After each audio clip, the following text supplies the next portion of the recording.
আজকে আমি half cup গুঁড়া দুধ দিয়ে অনেক মজার মালাই চপ মিষ্টি রেসিপি তৈরি করলাম। এটি দেখতে যেমনটাই লোভনীয় হয়েছিল, মাশাআল্লাহ খেতে অনেকটাই দুর্দান্ত ছিল। হাই গাইস, আসসালামু আলাইকুম ওয়া রাহমাতুল্লাহি ওয়া বারাকাতুহু। Welcome back to my channel Mariam's blog. আপনারা সবাই কেমন আছেন? আশা করছি যাই যেখানেই আছেন অনেক ভালো আছেন। আমরাও আল্লাহর রহমতে অনেক ভালো আছি। আজকে আমি মালাই চমচম তৈরি করব। সচরাচর কিন্তু আমরা ছানা দিয়ে কিন্তু আমরা মালাই চমচম মিষ্টিটি তৈরি করি। আজকে আমি গুঁড়া দুধ দিয়ে তৈরি করে দেখাবো। এখানে আমি হাফ কাপ আমি ফুল ক্রিম গুঁড়া দুধ নিয়েছি। এখানে আমি দিয়ে দেব হাফ টেবিল চামচ বেকিং পাউডার। তারপরে শুকনা উপকরণগুলি ভালো করে একটু মিশিয়ে নিচ্ছি। আমি যেহেতু এখানে একটা ডিম দিব, ডিমের যে একটা বাজে স্মেল আছে, ওটির জন্য আমি এখানে দিয়ে দিলাম অল্প পরিমাণে দিয়ে দিলাম সাদা এলাচের গুঁড়া। এখন আমি দিয়ে দিচ্ছি 1 টেবিল চামচ ঘি। তোমাদের কাছে ঘি না থাকলে তোমরা কিন্তু সয়াবিন তেলও 1 টেবিল চামচ দিতে পারেন। আমি এখন ভালো করে এই শুকনো উপকরণগুলি ভালো করে মিশিয়ে নিব। এই শুকনো উপকরণগুলি যত ভালো করে মিশিয়ে নেবেন তত কিন্তু অনেকটাই জালি জালি হবে মিষ্টিগুলি, খেতে কিন্তু অনেকটাই মজা লাগবে। এতে দেখেন মিশানো হয়ে গেছে, দেখেন দলা পেকে আসছে। এ পর্যায়ে আমি এখানে একটা ডিম ফেটে নিয়েছি। অল্প অল্প ডিম দিয়ে আমি একটা সুন্দর একটা ডো তৈরি করে নেব। এই মালাই চপটি কিন্তু একবারে দোকানের মতো পারফেক্ট হবে। ভালো করে এভাবে মেখে নিতে হবে, কোনো প্রকার যেন দানা ভাব না থাকে। আমি আরেকটু ডিম দিয়ে দিচ্ছি।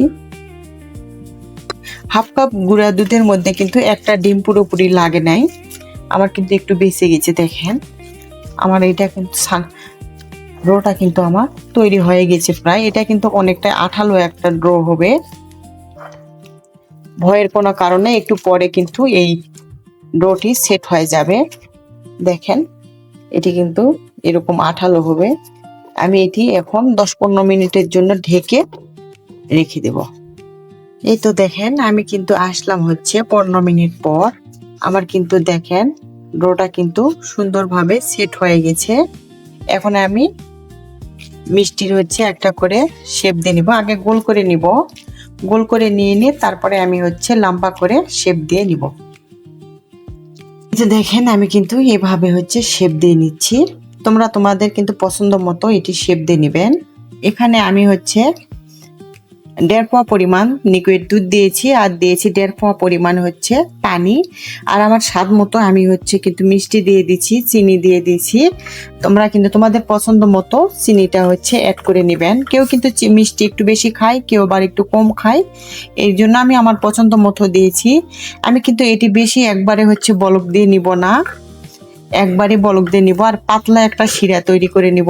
ঘন শিরা করলে কিন্তু মিষ্টিগুলা ভালোভাবে কিন্তু ফুলবে না, আবার মিষ্টির মধ্যে কিন্তু রস ভালোভাবে ঢুকবে না। এই জন্য সবসময় চেষ্টা করবেন একটু পাতলা শিরা করে নিতে। এই তো দেখেন বলক উঠে গেছে। এখন আমি মিষ্টিগুলি সবগুলি তৈরি করে নিয়ে আসছি। দেখেন আমার মিষ্টিগুলি কিন্তু তৈরি করা হয়ে গেছে। এদিকে কিন্তু দুধটা ভালোভাবে ফুটিয়ে নিয়েছি। দেখেন একটাই বলক আমি দিয়ে নিয়েছি। এখন এর মাঝে আমি কিন্তু 3টা কিন্তু সাদা এলাচ দিয়েছি। যেহেতু আমার মিষ্টির মধ্যে এলাচ দেওয়া আছে, এই জন্য আমি 3 পিসই দিয়েছি। এই তো দেখেন 1 পিস করে এখন মিষ্টিগুলি দিয়ে দেব। সবগুলি মিষ্টি আমি এভাবে দিয়ে দিচ্ছি। মিষ্টি কিন্তু তাড়াতাড়ি কিন্তু কুক হয়ে যায়, কিন্তু আমি ভালোভাবে কিন্তু দুধটা আরেকটু ঘন করে নেওয়ার জন্য মিষ্টিটার সঙ্গে তাড়াতাড়ি দিয়ে দিলাম। দেখেন সবগুলি মিষ্টি আমি দিয়ে দিয়েছি। এখন আমি এটি ঢেকে দিব। কিন্তু সবগুলি আমার দিয়েছি, এখন আমি একটু ঢেকে দিব।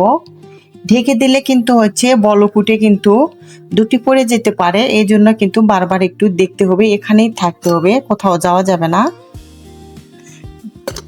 এর সঙ্গে কিন্তু মিষ্টিগুলি টকবগিয়ে ফুটিচ্ছে।